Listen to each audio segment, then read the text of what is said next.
Na českém trhu je mnoho brokerů. Který z nich je ale nejlepší a kterému se raději vyhnout? Přesně na to se podíváme v tomto videu. eToro, Trading212, XTB, Degiro, Interactive Brokers a FIO. Na všechny tyto brokery se podíváme, takže pojďme na to. Ještě předtím, než začneme, pokud se chcete zaregistrovat u některého z těchto brokerů a chcete podpořit tento kanál, můžete využít affiliate odkazy v popisku tohoto videa. Díky moc. OK, první faktor je jeden z nejdůležitějších. Poplatky. Když chcete nakoupit akcie anebo ETF, typicky musíte provést několik kroků. První krok je směna korun například za dolary, druhý krok je vložení peněz a třetí krok je potom samotný nákup akcí anebo ETF. Každý z těchto kroků pro vás může představovat nějaké poplatky. Pojďme si je tedy rozebrat jeden po druhém. Začněme s samotným nákupem nebo prodejem akcí a ETF. Kolik zaplatíte u jednotlivých brokerů za obchodování? Na trhu jsou bezpoplatkoví broukři eToro, Trading212 a XTB, kteří vám umožňují nákup a prodej akcí a ETF bez poplatku. Je to ideální, pokud neinvestujete velké částky. Takže pokud například každý měsíc chcete investovat pár tisíc korun z výplaty, osobně bych volil bezpoplatkového broukra. Tito broukři samozřejmě pořád na něčem vydělávají, mají neobchodní poplatky, o kterých se ještě budeme bavit. Předtím se ale pojďme podívat na něco, čemu se říká spread.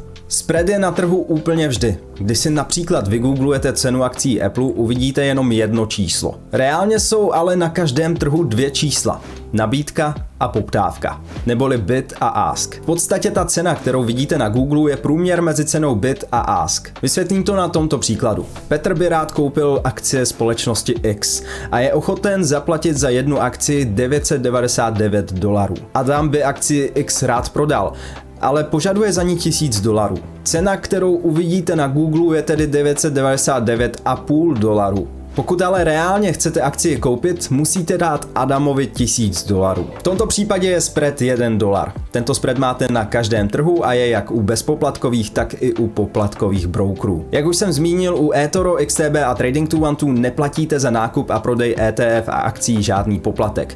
U XTB je to tedy limitované do částky 100 000 eur měsíčně. S největší pravděpodobností ale většina z nás bude investovat méně než 100 000 eur měsíčně. Co ale takzvaní poplatkoví broukři? U Degira platíte poplatek skoro za každý obchod. Například, když nakupujete nebo prodáváte akcie v USA, platíte poplatek $2. To ale není vše. Platíte také poplatek za využívání burzy, který platíte každý rok. A jedná se o 2,5 eura za burzu.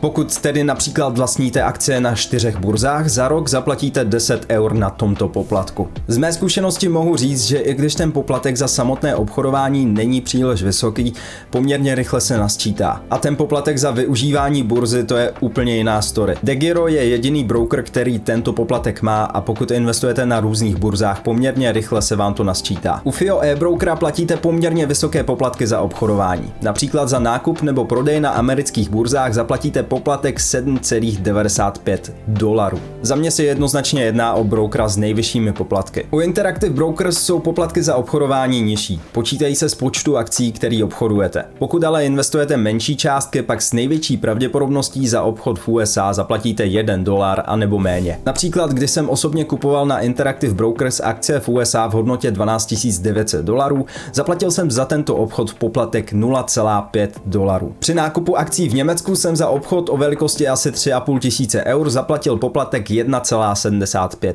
eura. Takže všeobecně má Interactive Brokers poměrně nízké poplatky. OK, pojďme se pobavit o poplatcích za vklad a výběr peněz. Co se týče možností vkladu, je na tom za mě eToro jednoznačně nejlépe. Všichni broukři mají vklad bankovním převodem úplně zdarma. Vklad kreditní kartou je zdarma jenom u eToro. Trading212 a XTB vám to také umožňují, ale máte tam zdarma pouze první 2000 eur. Následně platíte poplatek 0,77%. U Degiro, Interactive Brokers a FIO nemůžete vkládat přes kreditní kartu. eToro a XTB nabízejí také vklad přes PayPal zdarma. U Trading212 za vložení peněz přes PayPal budete platit poplatek 0,77%. Tyto poplatky za vklad kreditní kartou se ale u XTB i u Trading212 dají obejít. U XTB stačí, když vložíte vaši kreditní kartu na PayPal účet a následně vkládáte přes PayPal zdarma. A u Trading212 tyto poplatky za vklad můžete obejít tak, že vložíte peníze na váš CFD účet, kde máte vklad kreditní kartou i PayPal zdarma a následně jen ty peníze převedete mezi vašimi účty na Trading212, což můžete provést okamžitě a je to také zdarma. Takže zabere to trochu práce, ale pokud opravdu chcete Dá se to teoreticky zařídit, že budete mít vklad u Trading 212 i XTB přes kreditní kartu úplně zdarma. eToro má tu výhodu, že můžete prostě a jednoduše vložit přes kreditní kartu zdarma. Nemusíte provádět žádné harakiri jako u Trading 212 nebo XTB. Co se týče výběru peněz, u eToro platíte za výběr $5 poplatek, pokud ale na vašem účtu máte více než $25,000, máte výběr zdarma. U XTB je výběr nad 3,000 korun zdarma, u Trading 212, DeGiro, Interactive Brokers a FIO je výběr prostě a jednoduše zdarma. Pojďme dál, pojďme se podívat na poplatek za měnovou konverzi. U Trading 212 zaplatíte za měnovou konverzi poplatek ve výši 0,15%. U Interactive Brokers tento poplatek činí 0,2%. U DeGiro zaplatíte 0,25% a u XTB zaplatíte 0,5%. U eToro je to složitější, protože to záleží na měně, z mé zkušenosti má ale poměrně nevýhodný kurz. Tento poplatek se dá obejít směnou peněz na Revolutu a na následném převodu k brokerovi pomocí kreditní karty anebo bankovním převodem. Revolut vám umožňuje každý měsíc směnit až 25,000 korun bez poplatků a bez nutnosti členství. Nicméně, jak už to bohužel bývá, tento poplatek je skrytý ve spreadu, kdy u Revolutu zaplatíme dle mé zkušenosti asi 0,2% rozdíl oproti té ceně, kterou vidíme například na Google. Takže celkově, co se týče poplatků, vychází eToro, XTB a Trading 212 nejlépe. Především kvůli tomu, že neplatíte žádné poplatky za obchodování. eToro má potom navíc tu výhodu v pohodlnosti při vkládání peněz, zatímco Trading 212 má menší výhodu v tom, že platíte menší poplatek za měnovou konverzi. Co se týče poplatkových brokerů, tak osobně mně přijde nejlepší Interactive Brokers. U DeGiro mě hodně vadí ten poplatek za používání burz, který musíte platit každý rok, a u FIO mě prostě vadí ty hodně vysoké poplatky za obchodování. Další bez pochyby důležitý faktor je bezpečnost brokera. Všichni brokeři jsou regulováni a osobně považuji všechny brokery za bezpečné. Mám účet u každého z nich a osobně se nebojím, že bych o peníze přišel. Přeci jen ale někteří brokeři mohou být považováni za o kousek bezpečnější. Například brokeři, kteří jsou veřejně obchodovaní, musí každý kvartál neboli každé 3 měsíce zveřejnit jejich finanční výsledky.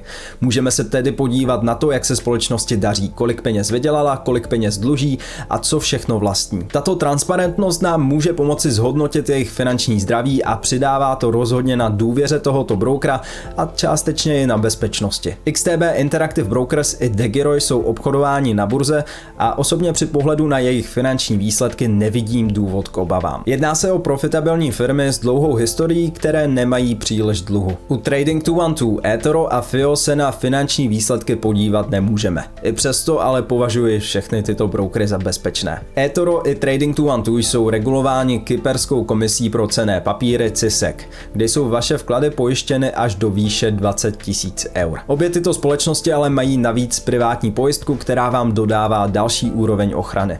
DeGiro je regulováno orgánem BaFin a navíc má bankovní licenci, takže vklady klientů jsou pojištěny až do výše 100,000 eur. Interactive Brokers má více poboček. S největší pravděpodobností ale budete provádět registraci u irské pobočky, která je regulována irskou centrální bankou. Klienti jsou chráněni systémem ICS, kde jsou vaše peníze chráněny až do výše 20,000 eur. FIO potom reguluje Česká národní banka a pojištění vkladů je až do výše 100,000 eur. XTB je potom regulováno polským KNF a vklady klientů jsou chráněny až do výše 22,000 eur. Další faktor je potom výběr instrumentů. Pokud chcete nakupovat ETF kopírující index S&P 500 anebo akcie velkých společností jako Apple, Microsoft, McDonald's, Pepsi anebo třeba Coca-Cola, pravděpodobně je najdete u každého brokera. Pokud ale chcete nakupovat akcie a ETF z takzvaných exotičtějších zemí anebo chcete nakupovat například akcie malých společností, u některých brokerů je nemusíte najít. Z mé zkušenosti má Interactive Brokers největší výběr instrumentů. DeGiro a FIO na tom také rozhodně nejsou špatně a z těch bezpoplatkových brokerů je na tom nejlépe asi Trading 212. Hodně to ale záleží na tom, do čeho chcete investovat. Například pokud chcete nakoupit kryptoměny, tak je najdete jenom na eToro. U ostatních brokerů jsou pouze jako CFD. Co se týče výběru ETF, tak mně přijde Interactive Brokers a Trading 212 nejlepší. Naopak eToro v tomto aspektu o něco zaostává. Na druhou stranu se to snaží zlepšit. Například nedávno přidali některé německé ETF. DEGIRO a Interactive Brokers navíc jako jedni z mála brokerů nabízejí i obchodování opcí. Jak už jsem zmínil, záleží to prostě na vašich potřebách. Většina z těchto brokerů nabízí demo účty, kde si můžete vyzkoušet obchodování, ale také se můžete podívat na to, jaké akcie a ETF tento broker nabízí. Můžete si tedy vyzkoušet, zda tento broker opravdu má všechny akcie, které chcete nakoupit, a nebo to můžete udělat tak jako já, že mám účet u více brokerů. Dobře, co obchodní platforma? Která je nejlepší? Osobně na to nekladu až tak velký důraz, protože ty platformy používám především k zadávání obchodů a nic moc jiného tam nedělám. Nicméně řekl bych, že platformy eToro a Trading212 jsou nejlepší. eToro má spoustu zajímavých funkcí, jako například porovnávání vaší investiční návratnosti s indexem S&P 500, anebo kalendář, kde se můžete podívat, kdy společnosti budou zveřejňovat zisky, anebo kde budou vyplácet dividendy.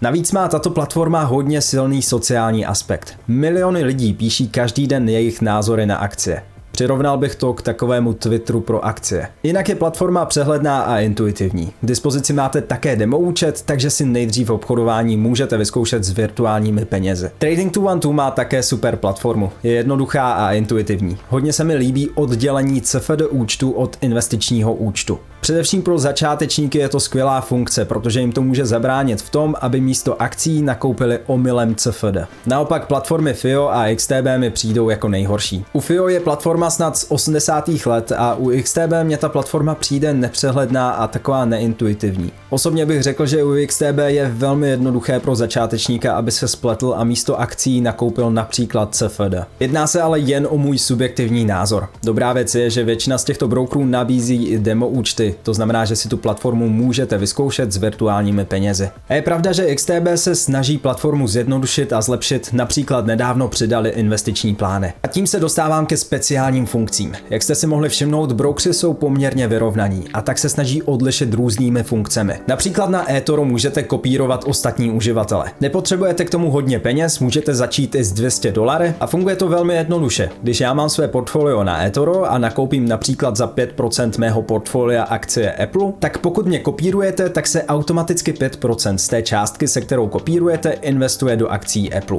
V podstatě tedy kopírujete mé obchody, jak nákupy, tak i prodeje. A nejlepší na tom je, že za tuto funkcionalitu nic neplatíte. Trading212 má něco podobného, kdy každý uživatel může vytvořit něco, čemu se říká koláč. Je to takové portfolio, které se může skládat z akcí a ETF a každý uživatel na té platformě ho může kopírovat. A XTB nedávno přidalo funkci investičních plánů do jejich mobilní aplikace. Tato funkce mi hodně připomíná koláče u Trading212. U XTB je to ale omezené pouze na ETF a je to momentálně dostupné pouze v mobilní aplikaci. Na web se to ale bude přidávat. Další zajímavá funkce je úročení neinvestovaných peněz. To nabízí jak Trading212, tak i eToro, Interactive Brokers a XTB. U Interactive Brokers můžete úročit, ale až jakmile máte $10,000. U eToro ten úrok, který dostanete, hodně záleží na velikosti vašeho portfolia. Bavíme se ale o velikosti celého vašeho portfolia. To znamená, že například za $49,000 můžete nakoupit akcie a ETF a následně můžete nechat například $2,000 úročit sazbou 5%. XTB tuto funkci přidalo teprve nedávno. Stávajícím klientům se eura úročí 2% ročně a neinvestované dolary se úročí 2,5% ročně. Všichni noví klienti mohou na prvních 90 dní získat lepší sazbu. Bavíme se o 3,8% na eura a 5% na dolary. U Trading212 je potom tento úrok poměrně nízký. Neinvestované dolary se vám úročí pouze 2,25% ročně. Alternativa k této funkci je ale nakoupení ETF, které vlastní krátkodobé americké státní dluhopisy a momentálně nám vynáší více než 5% ročně. Speciální funkce, kterou nabízí pouze Trading212 a Interactive Brokers, je, že můžete půjčovat vaše akcie a získat tak 50% z poplatků, které získá broker. Funguje to tak, že někteří lidé chtějí například shortovat akcie. K tomu, aby akcie mohli shortovat, musí si je nejdříve od brokera půjčit. A za to, že si ty akcie od brokera půjčí, mu platí nějaký poplatek. Pokud Trading212 bude půjčovat vaše akcie, tak vám vyplatí 50% z tohoto poplatku. Zní to sice super, ale nemějte přehnaná očekávání. Například já mám u Trading212 portfolio o velikosti asi $50,000 a schválně jsem se rozhodl tuto funkcionalitu vyzkoušet a za poslední měsíc jsem získal asi $0,1. Stejnou funkci má i Interactive Brokers, tam to ale můžete zapnout, až když vaše portfolio překročí hranici $50,000. Dobře, jaký broker je teda nejlepší na investování do akcí? Za mě je to pořád eToro, ale jen o kousek před Trading212, XTB a Interactive Brokers. Jak už jsem zmiňoval, mezi těmi bezpoplatkovými brokery je to poměrně vyrovnané. U eToro se mi nejvíce líbí platforma, má hodně pohodlné vkládání peněz, kde můžete vkládat například přes kreditní kartu bez poplatku a navíc má super benefity pro členy eToro klubu. Jinak je to ale hodně vyrovnané a například co se týče výběru ETF, tak těch najdete u Trading212 a Interactive Brokers rozhodně víc. Na eToro bohužel najdete pouze základní ETF. Na druhou stranu je to poměrně dobře kompenzováno pomocí funkcí jako Smart Portfolios anebo Copy Trader. To znamená, že můžete investovat do již předpřipravených portfolií anebo do portfolií jiných uživatelů, což jsou v podstatě jakoby taková ETF. Jaký broker je nejlepší na nákup ETF kopírující index S&P 500? Hodně se to odvíjí od částky, kterou chcete investovat.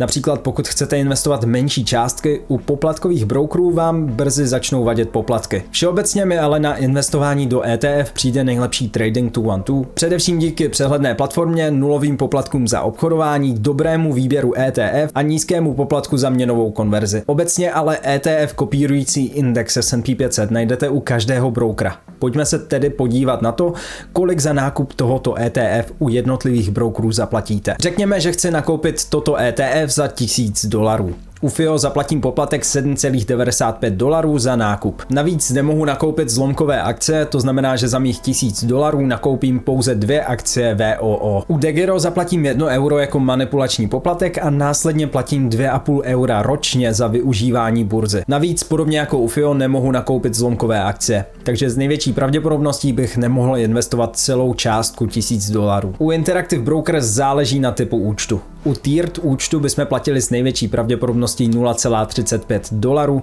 U fixed účtu bychom s největší pravděpodobností platili $1. U eToro, Trading212 i XTB neplatím žádné poplatky za nákup ani prodej. Navíc všichni tyto brokery nabízejí i zlomkové akcie. To znamená, můžu využít všech mých $1,000 a rovnou je investovat. Takže jaký je závěr celého videa? Všeobecně bych řekl, že brokerů na českém trhu je opravdu hodně a momentálně soupeří o to, který nám dokáže nabídnout nejlepší podmínky. My jako zákazníci z toho potom logicky těžíme. Osobně mám účet u všech zmíněných brokerů a řekl bych, že jsou poměrně vyrovnaní. Především bezpoplatkoví brokeři jsou hodně vyrovnaní. Pokud se chcete u některého brokera zaregistrovat a podpořit tento kanál, můžete využít affiliate odkazy v popisku. U Trading212 dokonce dostanete za registraci akci zdarma v hodnotě až €100. Dejte mi vědět do komentářů, jaký je váš oblíbený broker a jaké jsou vaše zkušenosti a uvidíme se příště.